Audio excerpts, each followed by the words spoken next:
আমরা এই দুনিয়াটাকেই সব মনে করি, আসলে এটা কি সব? কথা বলেন, আসলে এটা সব না। আমরা চাক্ষুষ যখন মালাকুল মাউতকে দেখতে পাবো তখন আমাদের টনক নড়বে। আমরা প্রত্যেকেই কিন্তু মালাকুল মাউতকে দেখব, প্রত্যেকেই আমরা দেখব। ভালো হলেও দেখব, খারাপ হলেও দেখব। নিজ চোখে আমরা মালাকুল মাউতকে দেখতে পাবো, আর আমাদের রূহ তিনি কবজ করে নিয়ে যাবেন। চিৎকার করে বলেন ঠিক কিনা? যারা মুমিন বান্দা, যারা ইমানদার, তারা মালাকুল মাউতকে দেখবে খুব সুশ্রী, সুন্দর, সাদা ধবধবে জুব্বা পরা একটা যুবকের বেশে। আলহামদুলিল্লাহ পড়েন।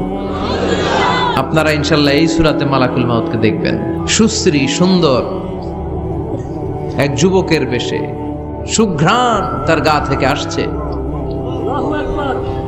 সে এসে মুমূর্ষু ব্যক্তির মাথার সামনে বসে পড়ে, বসে বলে, ইয়া আইয়াতুহান নাফসুল মুতমাইন্নাহ, হে প্রশান্ত আত্মা, উখরুজি ইলা মাগফিরাতিল্লাহি ওয়া রিদওয়ানি, আল্লাহর ক্ষমা, আল্লাহর সন্তুষ্টির দিকে তুমি বের হয়ে আসো। বলতে বলতে রুহুটা স্মুথলি মুমিন বান্দার দেহ থেকে বের হয়ে মালাকুল মাউতের হাতে চলে যায়। কাফান মিন আকফানিল জান্নাহ, হানুত মিন হানুতিল জান্নাহ, জান্নাতে হানুত এনে, কাফন এনে মালাকুল মাউত এটাকে খুব সম্মানের সাথে, আমরা বাঁচলেও যেমনি সম্মানিত, আমরা মরে গেলেও। রব্বুল আলামিন বলেন, ওয়ালাকাদ কাররামনা বানি আদম, আমি বনি আদমকে সম্মানিত করেছি। বেঁচে থাকলেও মানুষ সম্মানিত, মরে গেলেও সম্মানিত, ঠিক কিনা? আল্লাহ আমাদের সম্মান এত বাড়িয়েছে যে নূরের ফেরেশতারাও এই মানুষকে সেজদা দিতে বাধ্য হয়েছে, ঠিক কিনা? তার মানে মানুষের সম্মান আছে না নাই? এই মুমিন বান্দাকে আল্লাহ এত সম্মান দেয়, মালাকুল মাউত পুরুষের আকৃতিতে আসে, যুবকের আকৃতিতে আসে, ধবধবে সাদা জুব্বা পরে জান্নাতি কাফনে করে রুহুটা নিয়ে ইল্লিনে চলে যায়। আল্লাহ আমাদের মৃত্যুটা যেন এরকম ইমানের মৃত্যু হয়। আরো জোরে পড়েন আমিন। আর যারা কাফের, আহলুস শিমাল, বামপন্থী, ইসলাম বিরোধী, এরাও মালাকুল মাউতকে দেখে, তবে ভয়ঙ্কর আকৃতিতে দেখে। ভয়ঙ্কর, যত কুৎসিত হতে পারে একজন মানুষের চেহারা, যত দুর্গন্ধ বেরোতে পারে একজন লোকের দেহ থেকে, এরকম ভয়ঙ্কর অগ্নিমূর্তি নিয়ে মালাকুল মাউত তার কাছেও আসে, সেও দেখে। তবে এসেই মালাকুল মাউত ত্রাস সৃষ্টি করে। কি সৃষ্টি করে? মালাকুল মাউত ইসলাম বিরোধী আর গাদ্দার গুলোর মাথার সামনে এসে ত্রাস সৃষ্টি করে। এসে বলে, ইয়া আইয়াতুহান নাফসুল খাবিসা, এ পাপাত্তা বের হ। দুনিয়াতে ইসলাম রে অনেক বাস দিয়েছিস, আল্লাহর নবীকে অনেক গালি দিয়েছিস, ইসলামী আইনের বিরোধিতা করেছিস, ইসলামী আন্দোলনের 12টা বাজিয়েছিস। একটার পর একটা বলে ত্রাস সৃষ্টি করে, আর লোকটা কাঁপতে থাকে ভয়ে। আর বলে, ইয়া আইয়াতুহান নাফসুল খাবিসা, পাপাত্তা বের হয়ে আয়, বের হ। মুমিনের আত্মা যেমনি ডাক দেওয়ার সাথে সাথে স্মুথলি বের হয়েছে, কাফের আর মুশরিক ইসলাম বিরোধীদের আত্মা কি এরকম তাড়াতাড়ি বের হবে নাকি? উখরুজি ইলা গাদাবিল্লাহ, আল্লাহর রাগ, ক্রোধ আর ঘৃণার দিকে আত্মা তুই বের হয়ে আয়। বের হয় না। আত্মা একবার ডানে দৌড় মারে, একবার বাঁয়ে দৌড় মারে, সামনে মারে, পেছনে মারে, আত্মাটা শুধু ছোটাছুটি করে। এবার মালাকুল মাউত গায়ে যত জোর আছে টেনে টেনে টেনে হিচড়ে আত্মাটারে বের করে নিয়ে আসে। আল্লাহ, এই মরণ থেকে তুমি আমাদেরকে বাঁচাও। একটা জীবিত ছাগলকে জবাই না করে তার চামড়া দেহের এক জায়গা থেকে উল্টো দিকে টেনে হিচড়ে বের করলে সে যতটা ব্যথা পায়, এর চেয়ে বেশি ব্যথা কষ্ট দিয়ে ইসলাম বিরোধীদের রূহ কবজ করা হয়। এজন্য সেদিনের অপেক্ষায় আমরা সবাই আছি, ঠিক কিনা? তখন বোঝা যাবে কার কত ক্ষমতা, তখন বোঝা যাবে কার প্রতিফল কিরকম হবে, কার আবাসস্থল কোথায় হবে, কে ডানপন্থী, কে বামপন্থী, কে জান্নাতি জাহান্নামী। সেদিন সব গোমর ফাঁস হয়ে যাবে। এজন্য রাব্বুল আলামিন বলেন, আলহাকুমুত তাকাসুরু হাত্তা যুরতুমুল মাকাবির, দুনিয়ার লোভ লালসা তোমাদেরকে একেবারে পাগল বানিয়ে ফেলেছে। ক্ষমতার লোভ, টাকার লোভ, খ্যাতির লোভ, যশের লোভ তোমাদেরকে এমন পাগল বানিয়েছে, আখিরাতকে বেমালুম তোমরা ভুলে গিয়েছো। তোমাদের এই গাফলতি কশিন কালেও থামবে না, কমবে না, যতদিন না তোমরা কবরে ঢুকবা। ঠিক কিনা? এজন্য প্রিয় ভাইরা, একটু থামেন, স্টপ, সিট ডাউন, একটু ভাবেন যে আমাদেরকে চলে যেতে হবে। আমরা আজীবন থাকতে আসি নাই। এই দুনিয়াটা একটা মরীচিকা, তাই না? এই পৃথিবীটা একটা মায়াজাল, এটা একটা ধোঁকা। এই মায়াজালের ভেতরে আমরা পড়ে আছি। এই পৃথিবীর দৃষ্টান্ত হচ্ছে 4টা স্বর্ণের টুকরা আর 3টা লাশের মতো। অনেক অনেক আগের জামানায় 3জন যুবক তাদের কর্মসংস্থানের জন্য বেরিয়েছে। পথিমধ্যে তারা গুপ্তধন পেয়েছে। কি পেয়েছে? 4টা স্বর্ণের টুকরা পেয়ে তো মহা খুশি, আমরা বেঁচে গেলাম, আমরা ধনী হয়ে গেলাম, আর জীবনে আমাদের দুঃখ নাই, কষ্ট নাই। এবার মানুষ 3জন, স্বর্ণের টুকরা 4টা, একটু ঝামেলা হয়ে গেল না? 4 জনে 4টা পাইলে ভালো হইতো না? মানুষ কয়জন? স্বর্ণের টুকরা কয়টা? 4টা। এবার তারা বলতে লাগলো আমাদের প্রচন্ড ক্ষুধা পেয়েছে। একজনকে বললো তুই বাজারে যা, বাজার থেকে রুটি কিনে নিয়ে আয়। সে রুটি কিনতে গেল। আর এই 2জন মিলে ভাবতে লাগলো শয়তানের ওয়াসওয়াসায় পড়ে একটা কাজ করি, যেটারে রুটি আনতে পাঠাইছে ওটারে যদি শেষ করে দিতে পারি, মানে ওটার কেল্লা যদি ফতে করে দিতে পারি, তাহলে তো আর ভাগাভাগির কোনো কাজ নাই। স্বর্ণ 4টা, তুই পাবি 2টা, আমি পাবো। আর যে রুটি আনতে গিয়েছে সে মনে মনে ভাবে রুটিতে যদি বিষ মাখায় নিতে পারি। দেখছেন খেলা? আল্লাহু আকবার। রুটিতে কি মাখায় নিতে পারি? বিষ। তাহলে এই 2টারে বিষ মাখানো রুটি খাওয়ায় দিলাম, 4টাই আমার। তো যেই চিন্তা ওই কাজ। ওরাও রুটির সাথে, উনিও রুটির সাথে বিষ মাখাইছে, এরাও রেডি হয়ে আছে কখন আসবে। আসার সাথে সাথে ওইটারে ধইরা আইজো মায়ের কাইলো মায়ের মাইরা ওইটার ভর্তা বানায় ফেলাইছে। ওইটা অক্কা পাইছে, শেষ। এবার 2 বন্ধু মহা খুশি, তুই 2টা আমি 2টা, লাফাইতেছে আনন্দে। এক বন্ধু কয় লাফাইস কম, ক্ষুধা লাগছে অনেক, আগে খেয়ে নেই। আগে কি করি? এবার প্যাকেট থেকে বিষ মাখানো রুটি বের করে রুটি খাই, ওই 2টাও শেষ। 4টা স্বর্ণের টুকরা স্বর্ণের টুকরার জায়গায় পড়ে আছে, আর 3টা লাশ পাশে পড়ে আছে। হাদিহি মাসালু হায়াতি দুনিয়া, এটাই তো দুনিয়ার জীবনের দৃষ্টান্ত। বাড়ির জায়গায় বাড়ি পড়ে থাকবে, ক্ষমতার মসনদের চেয়ারটা জায়গায় পড়ে থাকবে, মানুষগুলো থাকবে না। ঠিক কিনা? আপনি খেয়াল করে দেখেন, আপনারা যদি কেউ জিজ্ঞেস করে ভাই এই বাংলো বাড়িটা কার, আপনি খুব গর্ববোধ করে বলেন যে এটা আমার বাড়ি, বলেন না? একটু খেয়াল করেন, আপনার বাবা যখন এই বাড়িতে থাকতো, কেউ যখন জিজ্ঞেস করতো বাড়িটা কার, আপনার বাবাও বলতো এটা আমার বাড়ি। আপনার দাদাও খুব পরিচয় দিত, এটা আমার বাড়ি, এই বাড়ি কার? আমার। আপনার দাদার দাদার দাদাও বলতো এটা আমার বাড়ি। আপনি মরে গেলে এই বাড়িটাই, যেটারে আপনি আমার আমার বলে আগলে রাখতেন, আপনার ছেলে তখন শুরু করবে আমার। কথা কন? ছেলে মরে গেলে নাতি বলবে আমার। ছেলে বা নাতি যদি এই জায়গাটা বাড়িটা বিক্রি করে দেয়, যাদের কাছে বিক্রি করা হলো, তখন তারা শুরু করবে আমার। ঠিক কিনা? পরের জায়গা পরের বাড়ি, ঘর বাঁধিয়ায় আমি রই, আমি তো সেই ঘরের মালিক নই। সবকিছুর আসল মালিক কে? সেজন্য আল্লাহ বললেন আলহাকুমুত তাকাসুরু হাত্তা যুরতুমুল মাকাবির। দুনিয়ার লোভ লালসা তোমাদের কমবে না যতদিন না তোমরা কবরে ঢুকবা।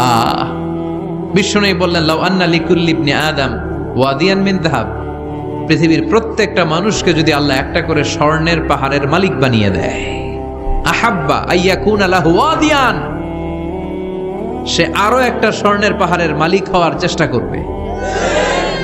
ওয়ালা ইয়ামলা আফাহু ইল্লা তুরাব, কবরের মাটি ছাড়া তার এই লোভ লালসা অতিরিক্ত চাওয়া পাওয়ার ইচ্ছা কোনোদিন কেউ থামাতে পারবে না। একটু বুঝে শুনে উত্তর দেন, একটা স্বর্ণের পাহাড়ের মালিক যদি আমি হই, আমি আমার 14 পুরুষ এটারে বিক্রি করে করে খেয়েও কি শেষ করতে পারবো? আপনি পাহাড় দেখছেন কত বড়, যে স্বর্ণের পাহাড় যদি হয়, এটার বেচে খেয়ে মজমাস্তি করে আমাদের 14 পুরুষের জীবন কেটে যাবে। তাহলে আরেকটা পাহাড় দিয়ে আমি কি করব? এটা মানুষের স্বভাব, যার আছে বেশি সে চায় বেশি। আল্লাহ বলে থাম, একটু থাম, অনেক হয়েছে, কান্না, তোমাকে চলে যেতে হবে। এই পাগলামির মায়া জালে আর পড়ে থেকো না, ঘুমন্ত বিবেকটাকে জাগাও, আখিরাতের সামানা তৈরি করো। চিল্লায় বলেন ঠিক কিনা? হাত্তা যুরতুমুল মাকাবির, এই কবর জিয়ারত তোমাকে করতে হবে। কবর হলো এমন জায়গা, এটা হলো মরণের পরে আখিরাতের প্রথম ধাপ।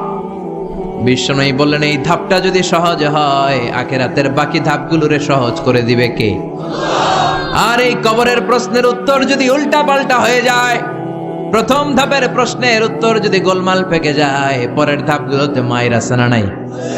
বিশ্বনবী বললেন মুমিনদের জন্য এই কবরে প্রশ্ন থাকবে কয়টা? 4টা। যারা ইসলাম বিরোধী, যারা কাফের, যারা মুশরিক, যারা বামপন্থী, তাদের থাকবে 3টা। মুমিনদের জন্য 4টা। মুমিনদের প্রথম প্রশ্ন, হু ইজ ইউর লর্ড? মার রব্বুক, তোর রবের নাম কি? চিল্লায় বলেন আমাদের রব কে? আল্লাহ আমারে রব। প্রথম প্রশ্ন করা হবে মার রব্বুক, তোর রবের নাম কি? চিল্লায় বলেন আমাদের রব কে? দ্বিতীয় প্রশ্ন, মা দীনুক, তোর ধর্মের নাম কি? আমাদের ধর্মের নাম কি? বিশ্বনবীর চেহারা দেখিয়ে বলা হবে আতারিফু মান হাযার রাজুল, এই লোকটারে চিনো কিনা? আমরা বলবো চিনি, উনি আমাদের পেয়ারা নবী, ঠিক কিনা? আমরা বিশ্বনবীর চেহারা দেখা মাত্রই চিনে যাব, ঠিক কিনা? আমরা বলবো এই লোককে চিনি, মানি উনি ছিল আমাদের জান, আমাদের প্রাণ, আমাদের কলিজা। এই নবীর জন্য আমরা সব করতে রাজি। এই নবীর সম্মান আর ইজ্জত বাঁচাতে আমরা দেহের তাজা রক্ত ঢালতে রাজি। এই নবী আমাদের সব। এই নবীর সুপারিশ ছাড়া আমি জান্নাতে যেতে পারবো না। এই নবীর আমরা চিনি, মানি উনি তো আমাদের পেয়ারা নবী। এই 3টা প্রশ্নের উত্তর যখন পেরে যাবেন আপনারা ইনশাআল্লাহ, চতুর্থ একটা প্রশ্ন, ওয়ামা ইলমুক, হোয়াটস ইউর নলেজ? তুমি কিভাবে শিখলা? তুমি কি নকল করে শিখেছো না জেনে বুঝে? আপনাকে বলতে হবে কোরআন থেকে জেনে, হাদিস থেকে মেনে মেনে আমি শিখেছি। 4টা প্রশ্নের উত্তর যখন আপনি করে ফেলবেন, ফেরেশতারা বলবে আহলান সাহলান মারহাবান বিক, খোশ আমদেদ, সুস্বাগতম, তুমি তো কপালওয়ালা। আলহামদুলিল্লাহ পড়েন। ইফতাহু লাহু বাবুন ইলাল জান্নাহ, তার কবর থেকে জান্নাতের দিকে একটা দরজা খুলে দেয়া হবে। ওয়া ইফসাহু লাহু কবরুহু 70 যিরান, তার কবরটারে 70 হাত লম্বা বানিয়ে দেয়া হবে। ওয়া ইউলবাসু মিন লিবাসি আহলিল জান্নাহ, জান্নাতের 2টা পোশাক তার গায়ের মধ্যে পরিয়ে দেয়া হবে। এরপরে ফেরেশতারা বলবেন নাম কানাউমিল আরুস, ঘুমাও। বাসর রাতে বর যেমনি কনেকে নিয়ে প্রশান্তির ঘুম দেয়, আনন্দের ঘুম দাও, ঘুমাও। আপনি আরামসে ঘুমাবেন। আলহামদুলিল্লাহ পড়েন। এই ঘুম আপনার ভাঙবে না যতক্ষণ না ইসরাফিলের সিঙ্গার ফুৎকার না আসে। আপনার এই ঘুম আর ভাঙবে। আর যারা ইসলামের বিপক্ষের শক্তি, কাফের মুশরিক, তাদেরকেও বসানো হবে মালাকা নাসওয়াদা নাজরাকান, নীলাবচ কৃষ্ণ বর্ণের 2জন ফেরেশতা আসবে। এদের চোখ থাকবে নীল, গায়ের রং কালো। দেখতে কেমন লাগবে রে ভাই? আল্লাহু আকবার। এসে বলবে বস, আনসার দে, মার রব্বুক, তোর রব কে? ও আল্লাহ জানবে না। ও বলবে লা আদ্রি, আমি কিছু জানি না, আমি ভালো মানুষ, আমারে মাফ করে দেন, আমারে ছাইরা দেন, আমি জানি না রব কে। কয় দাঁড়া, আর 2টা বাকি প্রশ্ন, এরপরে দেখাইতেছি ফাইনাল খেলা। দ্বিতীয় প্রশ্ন, মা দীনুক, তোর ধর্মের নাম কি? কয় জানি না, মাফ করে দেন। লা আদ্রি, আমি ধর্ম টর্ম জানি না, আমি তো চিয়ার্স করতাম, চিয়ার্স, আমি ড্রিঙ্কস খাইতাম, আমি ধর্ষণে সেঞ্চুরি করতাম। সে পাগলের মতো বলবে লা আদ্রি, আমি কিছু জানি না, আমি কিচ্ছু মনে করতে পারছি না, কে আমার রব? আমার কিছু মনে নাই, আমার জীবনটা আমি ডেডিকেট করেছি ইসলামের বিপক্ষে, আমার জীবনটা আমি শেষ করেছি কোরআনের বিপক্ষে। 2টা প্রশ্ন শেষ, বাকি কয়টা? এবার বিশ্বনবীর চমৎকার নূরানি চেহারাটা দেখিয়ে বলা হবে আতারিফু মান হাযার রাজুল, এই লোকটারে চিনো নাকি? সে বলবে আমি এই লোকটারে চিনি না, আমার দলের লোকেরা যা করত, নাস্তিকরা যা করত, আমিও তাই করতাম। সবাই লোকটারে গালি দিত, আমি ওই লোকটারে গালি দিতাম। আমি এই নবীর বিরুদ্ধে ব্লগের মধ্যে উল্টা পাল্টা লিখতাম। আছে না নাই? ফেরেশতারা বলবে লা দারাইতা ওয়ালা তারাইতা, তুই তো পোড়া কপাল, তুই তো একটা প্রশ্নের উত্তর করতে পারলি না। ফায়ুতরাকু বিমাতারিক মিন হাদিদ, লোহার হ্যামার দিয়ে এবার পিটিয়ে পিটিয়ে ওর গায়ের গোশতগুলো থেতলে ফেলা হবে। ওয়ায়ুকালু লিল আরদি, জমিনকে বলা হবে ইলতাইমি, ও কবরের জমিন, কবরের মাটি, দুই দিক থেকে তুই চাপা দে। কি দে? দুই দিক থেকে চাপা মার। এক একটা চাপার চোটে পাথরের হাড়গুলো ভেঙে টুকরো টুকরো হয়ে যাবে। আল্লাহ, এই পরিস্থিতি থেকে, ওই কঠিন বিপদের দিন তুমি আমাদের বাঁচিয়ে দিও। আমরা যেন সবগুলো প্রশ্নের যথাযথ উত্তর করতে পারি, তুমি তৌফিক দাও। এজন্য আল্লাহ বললেন আলহাকুমুত তাকাসুরু হাত্তা যুরতুমুল মাকাবির, তোমাদের লোভ লালসা কোনোদিন কমবে না যতদিন না তোমরা কবরের ভেতরে ঢুকো। এই কবরে আমাদেরকে যেতে হবে, ঠিক কি না? এটা থেকে পালাবার কোনো সুযোগ আছে? কোনোভাবে বেঁচে থাকা যাবে? এজন্য মাঝে মাঝে কবরে যাবেন। কই যাবেন? বিশ্বনবী বলেছেন নাহাইতুকুম আন জিয়ারাতিল কুবুর, একটা সময় তোমাদেরকে কবর জিয়ারত করতে নিষেধ করেছিলাম। আল আনা ফাজুরুহা ফাইন্নাহা তুযাক্কিরুল আখিরা, তবে এখন সমস্যা নাই, এখন কবর জিয়ারত করো, কেননা কবর জিয়ারত করলে আখিরাতের কথা স্মরণ করায় দেয় কে? মাঝে মাঝে কবরস্থানে যাবেন আর ভাববেন যে এখানে আমাকে আসতে হবে, চলে যেতে হবে আমাকে, এটা আমার আসল জায়গা। তবে মহিলারা যাবেন না, কারণ মহিলারা লাশ, কবর আর রক্ত দেখলে সহ্য করতে পারে না, তারা বিলাপ শুরু করে দেয়। আছে না নাই? চুল টানে, লাফালাফি, বিলাপ করে নারীরা। হৃদয় নরম তো, এদের হৃদয় আবার খুব নরম। তো এই জন্য নারীরা কবরে যাবেন না, আপনারা কবরের বাইরে থেকে আপনার আব্বার জন্য দোয়া করে ফেলবেন। পুরুষরা যাবেন, প্রায় কবরে যাবেন। কবরের চারদিকে ডিজাইন করে বড় দেয়াল, গম্বুজ, এগুলো করা যাবে না। আর কবরে পড়ে থাকা ব্যক্তির কাছে কিছু চাওয়া যাবে? চাইতে হবে কার কাছে?